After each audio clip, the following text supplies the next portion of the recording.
Hoje a gente vai fazer uma verdadeira perícia técnica. O nosso objetivo aqui é entender como evitar desastres absolutos na hora de comprar e operar equipamentos industriais pesados. Vamos destrinchar passo a passo como dimensionar uma ponte rolante com perfeição. Porque convenhamos, entender esse processo não é só assinar um cheque e esperar o equipamento chegar no galpão.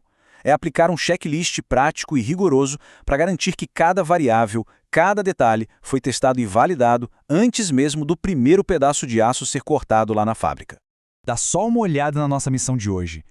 Esse é o panorama completo, os 8 parâmetros fundamentais que seguram qualquer projeto de sucesso em pé.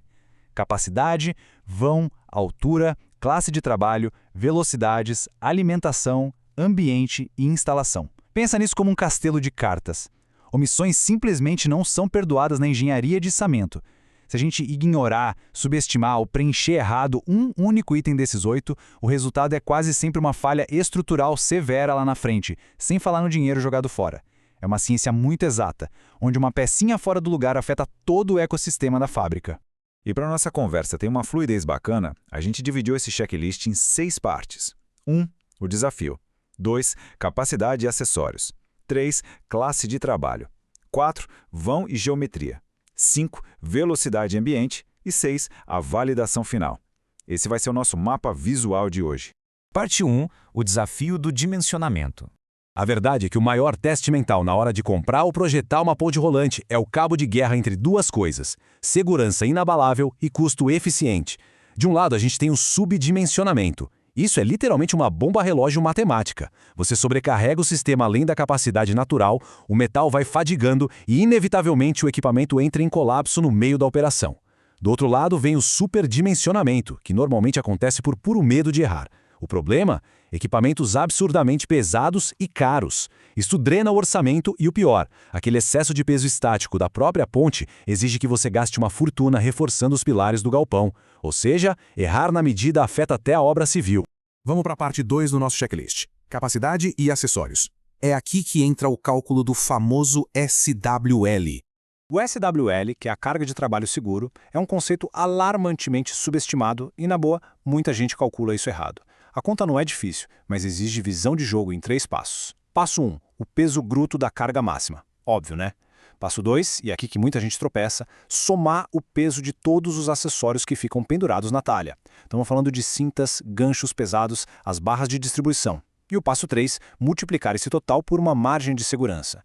Imagina a situação clássica da viagem de avião. Não adianta você pesar só as roupas que vai levar. A carcaça da mala de rodinhas pesa muito e a balança do aeroporto não perdoa. Na indústria, a física é exatamente a mesma. A ponte levanta a carga e todo o peso que está junto com ela. E olha só para esse número, 25% de margem de segurança. Tem gestor que bate o olho nisso e acha que é só gordura no orçamento para encarecer o projeto. Mas não se engane. Esses 25% estão ali para absorver os inevitáveis trancos da fábrica. Aquela arrancada brusca do motor ou um balanço inesperado de uma chapa de aço de 3 toneladas balançando no ar.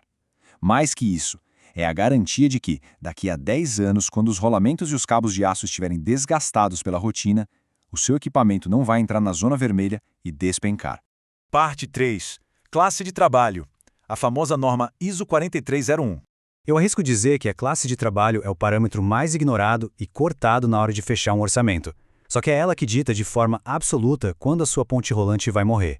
Vamos comparar a classe M3 com a M5. A M3 foi feita para um armazém tranquilo, rodando ali 1 ou 2 turnos de boas.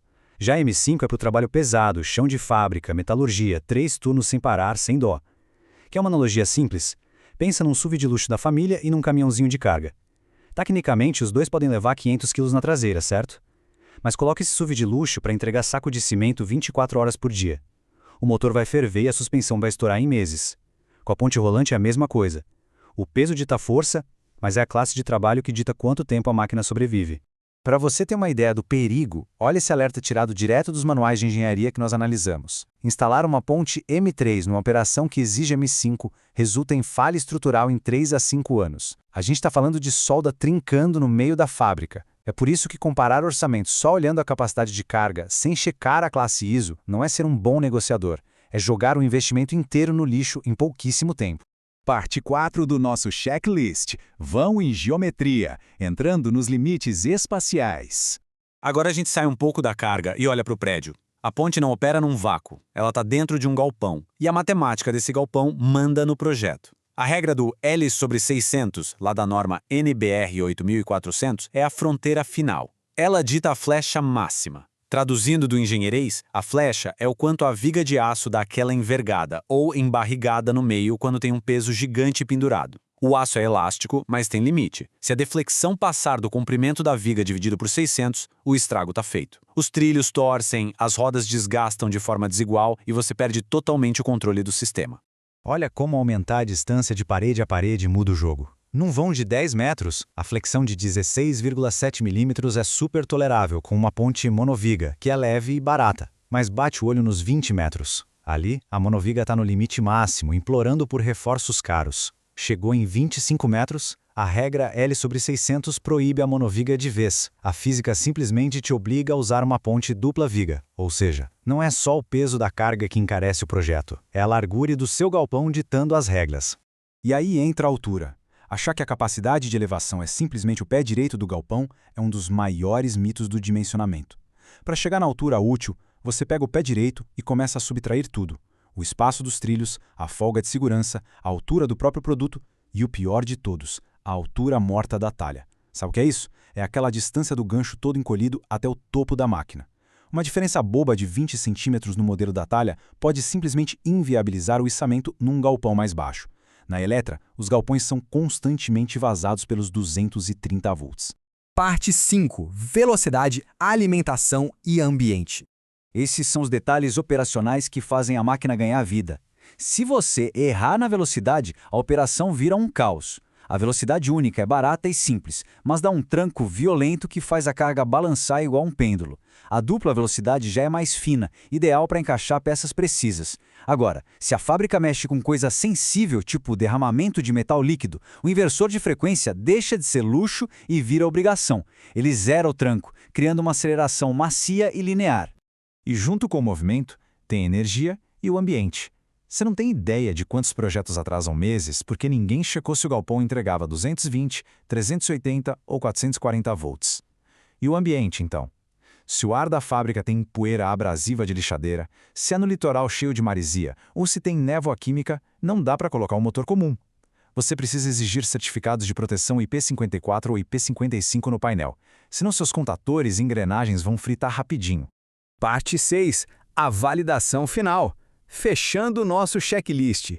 Juntando todas essas peças do quebra-cabeça, a gente chega num esqueleto perfeito, muito parecido com o formulário de dimensionamento feito pelos engenheiros da CURC. Quando você tem tudo isso na ponta do lápis, capacidade certa, os limites do vão e da altura, o regime de turnos exato, a voltagem e as condições do ambiente, aí sim você tem em mãos a base irrefutável para pedir uma proposta técnica decente. É isso que garante que você vai receber um equipamento seguro, validado e com a famosa anotação de responsabilidade técnica, a ART, respeitando todas as normas. Bom, chegamos ao fim dessa jornada de perícia mecânica. E acho que ficou claro como ignorar um pequeno detalhe da capacidade ou do ambiente é praticamente um convite para o desastre e para o prejuízo, né? Então, depois de passar por todas essas armadilhas ocultas do nosso checklist, fica aquela pergunta para a gente refletir. O próximo projeto do seu galpão, será que ele está, de fato, sob o olhar impiedoso da engenharia bem dimensionado? A resposta para isso é o que define se a fábrica vai ter décadas de paz e lucro ou se vai amargar a ruína de uma linha de produção inteira. Vale a pena revisar esses números.